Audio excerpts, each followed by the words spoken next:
Gradnja podalpskih urgenc in z njimi v nebo vpijoči sporni in sumljivi javni razpisi, razlogi pa razgrinja Igor Šoltes, nekdanji prvi mož Računskega sodišča, natanko 3. En od možnih razlag je seveda ta, da se razpisne dokumentacije pišejo na kožo posameznih ponudnikov, bodisi pa to, da so pač napisani tako, da dopuščajo toliko različnih interpretacij, da na koncu skoraj vsaka razpisna dokumentacija postane predmet zahtevka za revizijo. In to je še potalna igra lobijev, v katero zvabijo uradnike, in to menda tudi pri izbiri gradbinca za mariborsko urgenco, čemur se upre nekdanji minister Tomaž Gantar in noče podpisati pogodbe z izbranim GH Holdingom. In to za voljo domnevnega kartelnega dogovora v zakulisju. Kratko pa vlečejo tako Roman Košir, predstojnik mariborske urgence, pacienti. Skozi vsa ta leta smo čedalje slabše zaradi tega oskrbovali paciente oziroma pač nismo imeli razmer prostorskih niti ne opreme. In kolesje se proti soncu zasuče šele, ko GH Holding z Blažem Miklavčičem na čelu popusti in ceno zniža, verjeli ali ne, za vrtoglavih 5 milijonov.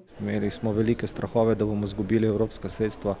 To bi bila nacionalna katastrofa. Ta sistem je treba obvezno spremeniti. Sistem javnih naročil, s katerimi se že lepča zapleta tudi pri ljubljanski urgenci, kjer za gradnjo tekmujeta Gorenje in Kolektora, ministrstvo oba vrže iz igre. Vendar, če pri Gorenju to stori upravičeno, pri Kolektorju tako državni revizorji in z njimi Borut Smrdelj usekajo mimo. In kje so odgovorni, se sprašuje finančni analitik Sašo Stanovnik. Nekdo bi moral ves čas spremljati, kje se pojavljajo pogosto kršitve glede razpisov, to pomeni, da se ponavljajo napake, in če se pojavljajo napake, da ta komisija, organ vedno reagira in to osebo, ki te napake počne, zamenja.